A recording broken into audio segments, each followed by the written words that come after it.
ನಮ್ಮ ಡಿಕೆಶಿ ಮುಖ್ಯಮಂತ್ರಿಯಾಗಿ ಪ್ರಮಾಣ ವಚನ ಇಂದಿನ ವಿಶೇಷ. ಡಿಕೆ ಶಿವಕುಮಾರ್ ಮಠದ ಮಗನಾಗಿ ಸೇವೆ ಸಲ್ಲಿಸಿದ್ದಾರೆ. ನಡುವಿನಕೆರೆ ಅಜ್ಜಯ್ಯನ ಮಠದ ಶ್ರೀಗಳು ಮಾತನಾಡಿರುವುದು. ಸಿಎಂ ಡಿಕೆಶಿ ಪ್ರಮಾಣ ವಚನಕ್ಕೆ ನಾವು ಹೋಗ್ತಾ ಇದ್ದೀವಿ. ಡಿಕೆಶಿ ಅವರ ಮೇಲೆ ಮಠದ ಗುರುಗಳ ಆಶೀರ್ವಾದ ಇರುತ್ತೆ ಅಂತ ಡಾಕ್ಟರ್ ಕರಿವೃಷಭ ದೇಶಿಕೇಂದ್ರ ಸ್ವಾಮೀಜಿ, ನಡುವಿನಕೆರೆ ಅಜ್ಜಯ್ಯನ ಮಠದ ಶ್ರೀಗಳು ಮಾತನಾಡಿದ್ದಾರೆ. ಡಿಕೆ ಶಿವಕುಮಾರ್ ಅವರ ಆರಾಧ್ಯ ದೈವ ವೀರಗಂಗಾಧರ ಜಗದ್ಗುರುಗಳು, ಆ ಮಠದ ಶ್ರೀಗಳು ಕರಿವೃಷಭ ಶ್ರೀಗಳು ದೇಶಿಕೇಂದ್ರ ಸ್ವಾಮೀಜಿ ಅವರು ಮಾತನಾಡಿದ್ದಾರೆ. ನೋಡೋಣ.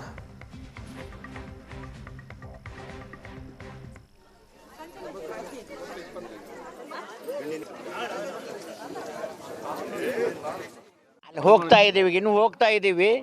ನೋಡ್ತೀನಿ, ಸಮಯದ ಅವಕಾಶ, ಶ್ರೀಮಠದ ಆಶೀರ್ವಾದ ಇದೆ. ಅಲ್ಲಿರ್ತಕ್ಕಂಥ ಸನ್ನಿವೇಶ ಆಶೀರ್ವಾದವನ್ನು ಪಡೆದಿದ್ದಾರೆ. ಅವರು ಜಯಶೀಲರಾಗಿದ್ದಾರೆ.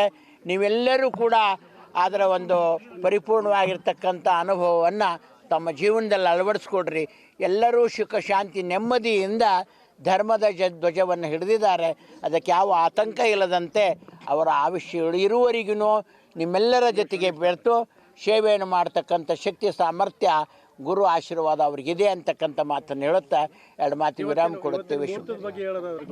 ಮುಹೂರ್ತ ಚೆನ್ನಾಗಿದೆ. ಮುಹೂರ್ತದ ಬಗ್ಗೆ ಹೇಳೋದ ಅಂತಲ್ಲ, ನೀನೊಲಿದು ಪಾದವನ್ನಿಟ್ಟ ನೆಲವೇ ಸುಕ್ಷೇತ್ರ, ಜಲವೇ ಪಾವನ ತೀರ್ಥ, ಸುಲಭ ಶ್ರೀ ಗುರುವೇ ಕೃಪೆಯಾಗು ಎಂಬಂತೆ. ಮುಹೂರ್ತ ಗುರು ಏನು ನುಡಿದಿರ್ತಾನೆ ಅದು ಪವಿತ್ರವಾಗಿರ್ತಕ್ಕಂಥ ರಾಜಯೋಗ ಮುಹೂರ್ತ. ಗುರುಗಳ ಆದೇಶದಂತೆ 4 ಗಂಟೆ 15ರಿಂದ 20 ನಿಮಿಷದೊಳಗಾಗಿ ಪ್ರಮಾಣ ವಚನ ಸ್ವೀಕಾರ ಮಾಡ್ತಾ ಇದ್ದಾರೆ. ಪರಿಪೂರ್ಣವಾಗಿರ್ತಕ್ಕಂಥ ಎಲ್ಲ ಭಕ್ತರ, ಎಲ್ಲ ರೈತರ, ಸೈನಿಕರ, ರಾಜಕೀಯ ಮುತ್ಸದ್ದಿಗಳ, ವರ್ತಕರ, ಯುವಕರ, ಮಹಿಳೆಯರ ನಿರಂತರ ಸರಳ ಸಜ್ಜನಿಕೆ ಸೇವೆ ತೃಪ್ತಿಕರವಾಗಿ ಅವರು ಮಾಡಿಕೊಡ್ತಾರೆ ಅಂತಕ್ಕಂಥ ಮಾತನ್ನು ಹೇಳುತ್ತಾ ಅವ್ರಿಗೆ ಆಶೀರ್ವಾದ ಪಾಲಿಸಿದ್ದೀವಿ. ಶಿವಂಬಯ್ಯ.